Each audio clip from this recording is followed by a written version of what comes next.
નમસ્કાર વિદ્યાર્થી બાળકો, મજામાં બધા?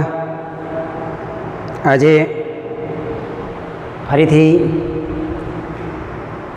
ચેપ્ટર આર્થિક વિકાસ એની ચર્ચા કરીશું.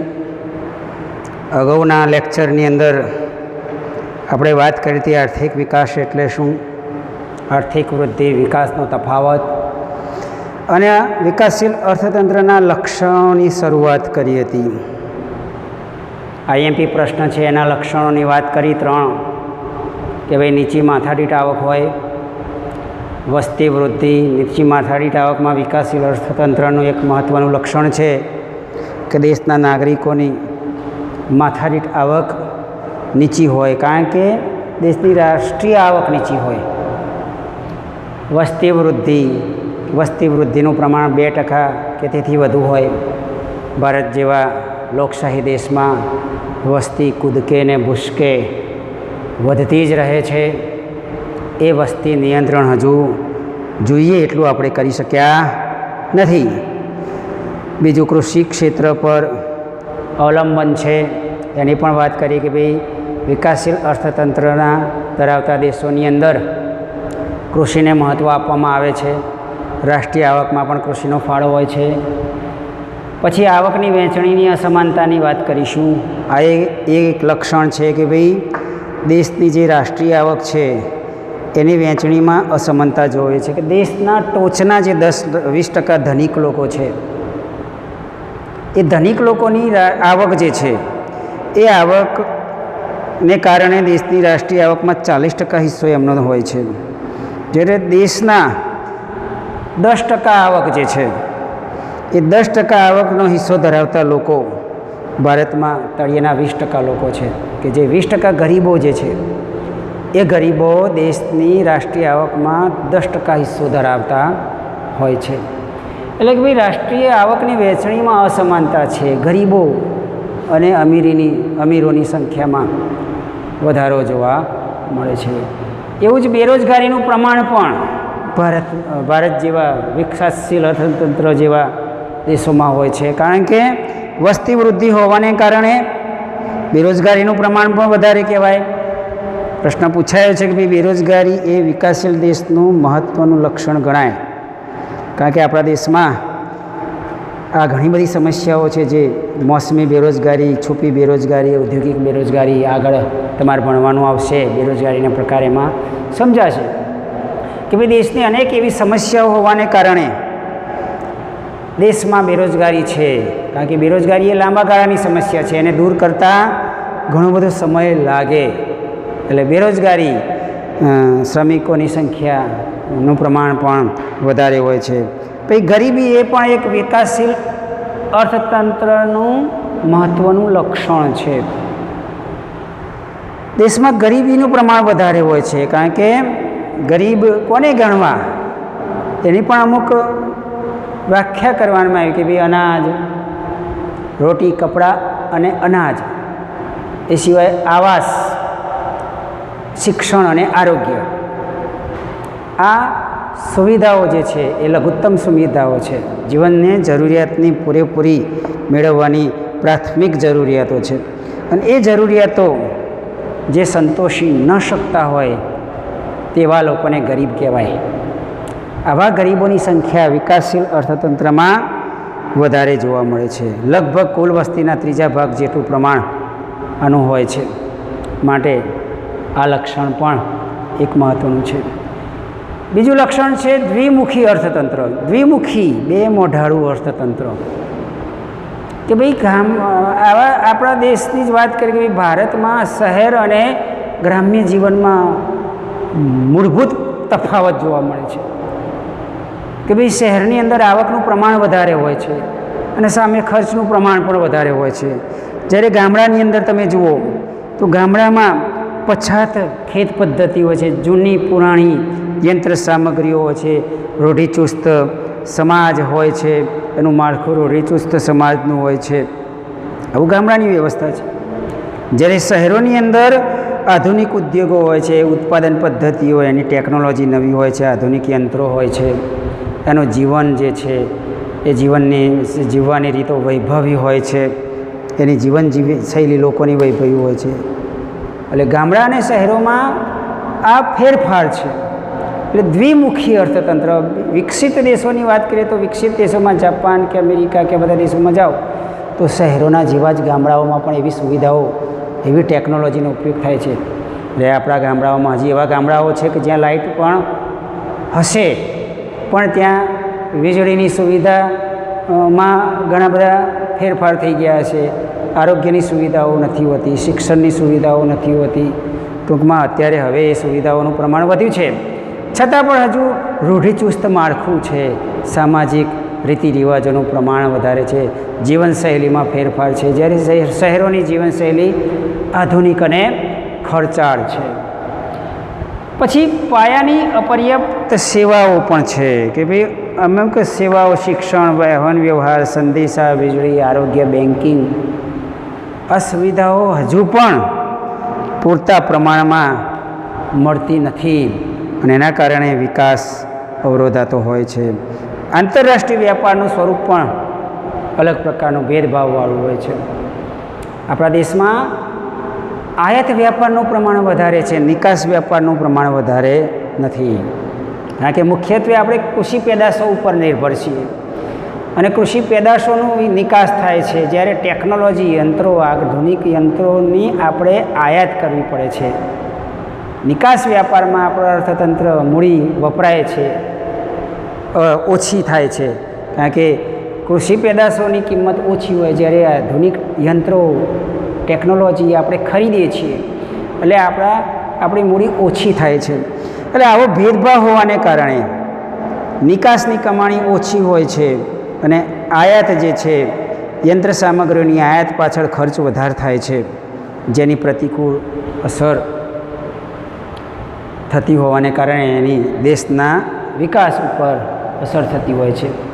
એટલે આ આઈએમપી પ્રશ્ન છે, વિકાસશીલ અર્થતંત્રના લક્ષણો. એ લક્ષણો બધા યાદ ના રહે તો કોઈ વાંધો નહીં. પ્રશ્ન 3 માર્ક્સનો પૂછાય કે ભાઈ વિકાસશીલ અર્થતંત્રના કોઈ પણ 2 લક્ષણોની ચર્ચા કરો તો 1, 2, 3, 4, 5, 6 એવા લક્ષણો છે કે તમને યાદ રહી જાય. બાકીના ના યાદ રહે પણ આટલા લે તો પણ ચાલે. અને એના માટે તમે તમારા શબ્દોથી પણ લખી શકો. એવું નહીં કે ભાઈ ગાઈડનું જ સાચું, પુસ્તકમાં પણ સાચું હોય છે અને અમુક તમારું જ્ઞાન પણ હવે તો વધવું જોઈએ કે વસ્તી વૃદ્ધિ ને કૃષિ ને ગરીબી ને એના વિશે તમે લખી શકો. અને 3 માર્ક્સનો પ્રશ્ન છે, સહેલો જવાબ છે. બીજો તફાવત તરીકે તમારે પૂછાય છે મુદ્દો છે આર્થિક અને બિનઆર્થિક પ્રવૃત્તિનો. 2 પ્રકારની પ્રવૃત્તિઓ હોય છે, એક પ્રવૃત્તિ આર્થિક અને બીજી પ્રવૃત્તિ બિનઆર્થિક. આ પ્રવૃત્તિઓનો અભ્યાસ આપણે આગળના ધોરણમાં તમે કરશો, કોમર્સ વિષય લેશો તો. પણ સમજવું જરૂર છે કે ભાઈ કઈ પ્રવૃત્તિથી અર્થતંત્રને મજબૂતી મળે. આર્થિક પ્રવૃત્તિ કોને કહેવાય? તો આર્થિક પ્રવૃત્તિ એટલે કે આવક મેળવવાનો અથવા તો ખર્ચ કરવાના હેતુથી કરવામાં આવતી પ્રવૃત્તિને આર્થિક પ્રવૃત્તિ કહેવામાં આવે છે. ખેડૂત ખેતી કરે છે, કોઈ કારીગર કામ કરતો હોય, શિક્ષક શિક્ષણ આપતો હોય, ડૉક્ટર હોય, વેપારી હોય, એ જે કંઈ પણ પ્રવૃત્તિ કરે છે એ પોતે કંઈક મેળવવાના હેતુથી, ધન પૈસા મેળવવાના હેતુથી એ કરે છે. એટલે એ પ્રવૃત્તિ જે છે એ આર્થિક પ્રવૃત્તિ કહેવાય છે. આવક મેળવવાનો પ્રવૃત્તિ. ડૉક્ટર દવાખાનું ખોલીને બેઠો હોય, દર્દીઓને તપાસે છે તો એના બદલામાં એ કંઈક મેળવે છે. વકીલ વકીલાત કરે છે, શિક્ષક શિક્ષકની નોકરી, વિદ્યાર્થીઓને અભ્યાસ કરાવે છે, ખેડૂત ખેતી કરે. કોઈ પણ પ્રવૃત્તિ છે જે આવક મેળવવાની ના હેતુથી કરવામાં આવી હોય તો તેને આર્થિક પ્રવૃત્તિ કહેવાય. જ્યારે બિનઆર્થિક પ્રવૃત્તિ કોને કહીશું? કે ભાઈ આવક મેળવવાનો કે ખર્ચ કરવાનો હેતુ ના હોય. મા પોતાના બાળકને સાચવે છે, એની સારવાર કરે છે, એની શુશ્રૂષા કરે છે, ઘરમાં ગૃહિણી હોય રસોઈ કરે છે, બધાને જમાડે, ખવડાવે, એમના કપડાં વાસણ ધોવે, આ પ્રવૃત્તિ કરે છે. પણ એમાં એનો આવક મેળવવાનો કોઈ હેતુ નથી, એટલે એ બિનઆર્થિક પ્રવૃત્તિ કહેવાય. પણ એ જ સ્ત્રી જો બહાર કોઈ જગ્યાએ નોકરી કરતી હોય બીજા કોકના બાળકોનું ધ્યાન રાખી કરતી હોય, બેબી સિટિંગ કહીએ છીએ જેને. હવે તો ભારતમાં પણ બેબી સિટિંગ થાય છે કે ભાઈ બીજાના કોઈના બાળકોને સાચવવા જતી હોય અથવા તો ક્યાંય બીજું કામ કરવા જતી હોય ને એના બદલામાં એ આવક મેળવે તો એ આર્થિક પ્રવૃત્તિ કહેવાય. કોઈ ડૉક્ટર છે, પોતાનું પ્રાઇવેટ હોસ્પિટલ લઈને બેઠા હોય અને ડૉક્ટર એ પ્રાઇવેટ હોસ્પિટલમાં આવક મેળવતા હોય તો એ આર્થિક પ્રવૃત્તિ કહેવાય.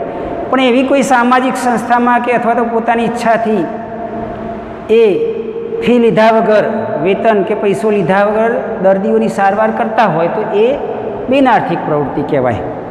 સમજ પડે છે? તો માતા પોતાના બાળકોનો ઉછેર કરે છે. સમાજસેવી સંસ્થાઓ હોય, ઘણી એવી સંસ્થાઓ છે કે સંસ્થાઓમાં કોઈ પણ આવક મેળવવાની પ્રવૃત્તિ થતી નથી, સેવા કરવાની પ્રવૃત્તિ થાય છે. તો આવી પ્રવૃત્તિઓ એ બિન આર્થિક પ્રવૃત્તિ કહેવાય. ભારતમાં બિન આર્થિક પ્રવૃત્તિઓનું પ્રમાણ છે, વિકસિત દેશોમાં આવી પ્રવૃત્તિઓનું પ્રમાણ ઓછું છે. સમજ પડે છે? એટલે આર્થિક પ્રવૃત્તિ અને બિન આર્થિક પ્રવૃત્તિનો આટલો તફાવત છે. બિન આર્થિક પ્રવૃત્તિઓમાં આવક મેળવવાનો કે ખર્ચ કરવાનો હેતુ હોય. કોઈ પણ વ્યક્તિ, શિક્ષક, વકીલ, ડૉક્ટર, કોઈ પણ કારીગર હોય, કર્મચારી હોય કે કોઈ પણ ક્ષેત્રમાં જોડાયેલો વ્યક્તિ, જે વ્યક્તિ પોતે આવક મેળવવાના હેતુથી કામ કરતો હોય તો તેને બિન આર્થિક પ્રવૃત્તિ કહેવામાં આવે છે. આર્થિક પ્રવૃત્તિ કહેવામાં આવે છે. અને કોઈ પણ પ્રકારના આવક મેળવવા કે ખર્ચ કરવાનો હેતુ ના હોય, ફક્ત ને ફક્ત સેવા. એનું ઉદાહરણ છે માતા પોતાના બાળકોને સાચવે છે. તો પોતાના બાળકોને સાચવે છે. તમારી મમ્મી તમારી શુશ્રૂષા કરે છે, તમને સાચવે છે, તમારા ઘરના દરેક કામ કરે છે, તો એનો કોઈ પગાર નથી લેતી, તો એ બિન આર્થિક પ્રવૃત્તિ કહેવામાં આવે છે. પછીનો જે મુદ્દો છે એ ભારતીય અર્થતંત્રના માળખાની વાત કરીએ તો ભારતીય અર્થતંત્રના માળખા 3 છે. પ્રાથમિક, માધ્યમિક, સેવા. 9મામાં તમે ભણેલા છો. પ્રથમ કક્ષાના વ્યવસાયો, દ્વિતીય કક્ષાના વ્યવસાયો અને સેવાકીય વ્યવસાયો. તો પ્રથમ કક્ષાના વ્યવસાયો કયા કહેવાય?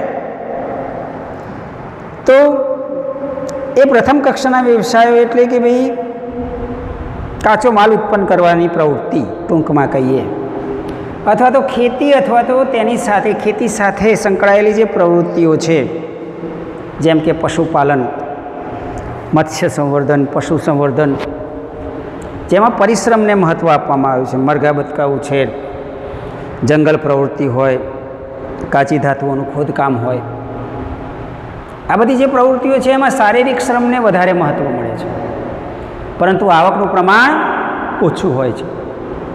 સમજ પડે છે? પ્રાથમિક પ્રવૃત્તિ, પ્રાથમિક ક્ષેત્ર કોને કહેવાય? કે પ્રાથમિક ક્ષેત્ર એટલે એવું ક્ષેત્ર કે જે ખેતી અથવા તો એની સાથે સંકળાયેલી પ્રવૃત્તિઓ કરવામાં આવતી હોય.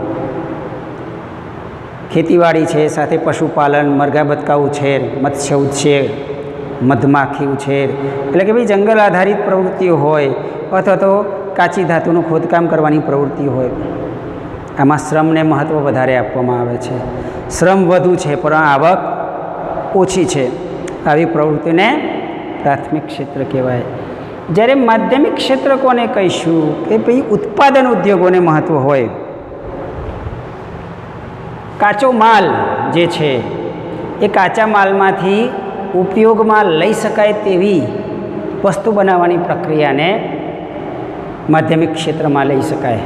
મોટાભાગના જે ઉદ્યોગો છે કે જેમ કે નાના મોટા પાયાના ઉદ્યોગો, બાંધકામ પ્રવૃત્તિ, કોઈ પણ નાની વસ્તુ, સામાન્ય ટાંકણીથી માંડીને મોટા યંત્રો બનાવવાની જે પ્રવૃત્તિ છે એ બધી પ્રવૃત્તિઓને માધ્યમિક ક્ષેત્ર તરીકે ઓળખાય. દાખલા તરીકે ખેડૂત કપાસ વાવે છે, ખેતી કરે છે અને કપાસ ઉગાડે છે, કપાસ મેળવે છે, તો એ પ્રાથમિક પ્રવૃત્તિ થઈ. પણ એ કપાસ એ કાપડ ઉદ્યોગ માટે કાચો માલ કહેવાય છે. એ કપાસનો ઉપયોગ કરીને કાપડ બનાવવાનો ઉદ્યોગ છે, એ માધ્યમિક ક્ષેત્ર છે. માધ્યમિક ક્ષેત્રમાં આવકનું પ્રમાણ પ્રાથમિક ક્ષેત્ર કરતાં વધારે હોય છે. અને ભારત જેવા દેશોમાં હવે માધ્યમિક ક્ષેત્રનું પ્રમાણ વધવા લાગ્યું છે. જ્યારે આપણો દેશ આઝાદ થયો ત્યારે દેશનું અર્થતંત્ર ફક્ત અને ફક્ત કૃષિ ક્ષેત્ર ઉપર જ હતું. પણ ધીમે ધીમે દેશમાં ઉદ્યોગોની શરૂઆત થઈ અને ભારત પણ હવે આવા ઉદ્યોગોનો ઉપયોગ કરે છે. પછી આવે છે સેવા ક્ષેત્ર, કે ભાઈ સેવા ક્ષેત્ર કોને કહેવાય? સેવાકીય વ્યવસાયો જે છે, જેમ કે વ્યાપાર છે, સંદેશા વ્યવહાર, શિક્ષણ, આરોગ્ય, બેન્કિંગ સેવાઓ, વીમા સેવાઓ, મનોરંજન, પ્રવાસ, આ બધી કામગીરીને લઈને જે કાર્યો થતા હોય છે એમાં શારીરિક શ્રમને મહત્ત્વ ઓછું હોય છે, માનસિક શ્રમને વધારે મહત્ત્વ હોય છે. ડૉક્ટર દવાખાનું ખોલીને બેઠા હોય, વકીલ વકીલાત કરતો હોય, શિક્ષક, વીમા ક્ષેત્રના કોઈ વ્યક્તિ હોય, બેન્કિંગમાં આમાં કોઈ મજૂરી હોતી નથી, પાવડા લઈને હથોડીઓ લઈને જવાનું હોતું નથી. એમાં બુદ્ધિ, માનસિક શ્રમ જોઈએ છે, શારીરિક શ્રમને મહત્ત્વ આપવામાં આવતું નથી. એમાં આવકનું પ્રમાણ વધારે હોય છે. સેવાકીય ક્ષેત્રમાં આવકનું પ્રમાણ વધારે જોવા મળે છે. એટલે આવી જે પ્રવૃત્તિઓ છે એને સેવાકીય પ્રવૃત્તિઓ તરીકે ઓળખાય છે. મોટાભાગના વિકાસશીલ દેશો જે છે એ વિકાસશીલ દેશોમાં પ્રાથમિક ક્ષેત્રનું પ્રમાણ વધારે હોય છે, પ્રભુત્વ હોય છે. અને એના કારણે આ પ્રાથમિક ક્ષેત્રમાં આવકનું પ્રમાણ ઓછું હોવાને કારણે રાષ્ટ્રીય આવકમાં પ્રાથમિક ક્ષેત્રનો વિષય વધારે હોવાને કારણે એનો વિકાસ ધીમો થાય છે. આપણા દેશમાં, ભારત દેશમાં હવે પ્રાથમિક ક્ષેત્રની જગ્યાએ સેવા ક્ષેત્ર અને માધ્યમિક ક્ષેત્રનું પ્રમાણ ધીમે ધીમે શું થવા લાગ્યું છે? વધવા લાગ્યું છે. હવે શારીરિક શ્રમની પ્રવૃત્તિઓ ઓછી થાય છે. ખેતીવાડી છોડી લોકો ઉદ્યોગો અને બીજા સેવાકીય વ્યવસાયોમાં જતા થયા છે. એવું કહેવામાં આવેલું છે કે ભાઈ રોજ 1000 ખેડૂતો ખેતીવાડી છોડે છે. ઓછામાં ઓછા ગુજરાત રાજ્યમાં 1000 માણસો રોજ ખેત પ્રવૃત્તિ છોડે છે. એટલે ભાઈ પ્રાથમિક ક્ષેત્રમાંથી ધીમે ધીમે માધ્યમિક ક્ષેત્ર અને માધ્યમિક ક્ષેત્રમાંથી હવે લોકો સેવાકીય પ્રવૃત્તિઓમાં જોડાવા લાગ્યા છે. બીજી વાત કરીએ ઉત્પાદનના સાધનો. પ્રશ્ન આ પણ મહત્ત્વનો છે, આઈએમપી છે. ઉત્પાદનના સાધનો કોને કહેવાય એ સમજાવો. ઉત્પાદનના સાધનો જે છે એમાં જમીન, મૂડી, શ્રમ અને નિયોજન. જમીન કોને કહીશું? કારણ કે જમીન એ ઉત્પાદનનું કુદરતી સાધન છે. તો જમીનની સાથે સાથે એમાં આવેલા જંગલો છે, પર્વતો છે, ખનિજો છે, જે ધાતુઓ મળી આવે છે, આ દરેકનો જમીનમાં સમાવેશ કરવામાં આવે. કે કોઈ પણ વસ્તુનું ઉત્પાદન કરવા માટે જમીન જરૂરી છે. તમારે કારખાનું બનાવવું હોય, ઉદ્યોગ સ્થાપવો હોય તો હવામાં ના સ્થપાય, એના માટે જમીન જોઈએ. જમીન મેળવ્યા પછી એમાં મૂડી રોકાણ કરવું જોઈએ. મૂડી કોને કહીશું? તો ઉત્પાદનની પ્રક્રિયામાં ભાગ લેવા માટે જો કોઈ પણ માનવ સર્જિત સંસાધનો, ટેકનોલોજી, મશીનરી, મકાન બાંધવામાં આવે, ટેકનોલોજી, કાચો માલ મેળવવામાં આવે, આ બધું જે છે યંત્રો, ઓજાર, મકાન, આ બધાનો સમાવેશ મૂડીમાં થાય છે. ત્યારબાદ શ્રમની અંદર શારીરિક અને માનસિક કાર્યને શ્રમ કહેવામાં છે. કે ભાઈ ઉત્પાદનની અંદર આ જે કર્મચારીઓ છે, કામદારો, શિક્ષકો, ડૉક્ટરો, મેનેજરો, ક્લાર્ક, આ દરેક કર્મચારી છે એ શ્રમ કહેવાય છે. શ્રમ એ ઉત્પાદનનું સજીવ સાધન કહેવાય. આ પ્રશ્ન પૂછાય છે કે ભાઈ શ્રમ એ ઉત્પાદનનું સજીવ સાધન છે. અને જે મૂડી જે છે એ મૂડીની ઉપયોગ કરી, જમીનનો ઉપયોગ કરી અને આ ત્રણેય વસ્તુઓનું સુવ્યવસ્થિત સંચાલન કરે તેને નિયોજન કહેવાય. કે ભાઈ જમીન, મૂડી અને શ્રમ આ ત્રણેય સંસાધનોનો ઉપયોગ કરી નફો મેળવવાની પ્રવૃત્તિથી એનું સફળતાપૂર્વક આયોજન કરવામાં આવે છે. અને એ આયોજન કરનારને નિયોજક કહેવામાં આવે છે. આ ત્રણેયનું નિયોજન યોગ્ય રીતે થાય તો સફળતા પ્રાપ્ત થાય છે અને ઉત્પાદનમાં વધારો થઈ શકે છે. એટલે આ રીતે આ પાઠની જે આર્થિક અને બિનઆર્થિક પ્રવૃત્તિઓ થઈ એ આ બધા મુદ્દા તમારા માટે ખૂબ જ મહત્ત્વના છે. આ ત્રણેય મુદ્દાઓ પરીક્ષામાં ખાસ પૂછાય એવા છે. એટલે એને તૈયાર કરવાના કે ભાઈ વિકાસશીલ અર્થતંત્રના લક્ષણો જે છે એ લક્ષણો આ પ્રશ્ન આર્થિક અને બિનઆર્થિક પ્રવૃત્તિ તફાવતમાં પૂછાય. અર્થતંત્રના માળખા વિશે પણ પૂછાય. પ્રાથમિક ક્ષેત્ર કોને કહેવાય વિકલ્પમાં કે ખાલી જગ્યામાં પણ પૂછાય. પ્રાથમિક ક્ષેત્રમાં કોનો સમાવેશ થાય, માધ્યમિક ક્ષેત્રમાં કોનો સમાવેશ થાય, સેવા ક્ષેત્રમાં કોનો સમાવેશ થાય. પછી ઉત્પાદનના સાધનો વિશે પ્રશ્ન મહત્ત્વનો છે. એટલે આ પ્રશ્નોના જવાબ સુંદર અક્ષરે લખવાના અને આ મુદ્દા પણ તમારે લખી રાખવાના અને પાઠનું વાંચન કરવું. ખાસ કરીને સામાજિક વિજ્ઞાન આ પાઠ જે છે ને એ વાંચવો જોઈએ, જરૂરી છે. ગુજરાતી, વિજ્ઞાન અને એસએસ આ ત્રણેયમાં વાંચનને મહત્ત્વ આપવાની જરૂર છે. જેટલું વાંચશો એટલું તમારો ગુણ મેળવવા, માર્ક્સ મેળવવામાં તમને સરળતા રહેશે. એટલે પુસ્તક હોય તો વાંચવાનો સમય મળતો હોય તો વાંચવું જરૂરી છે.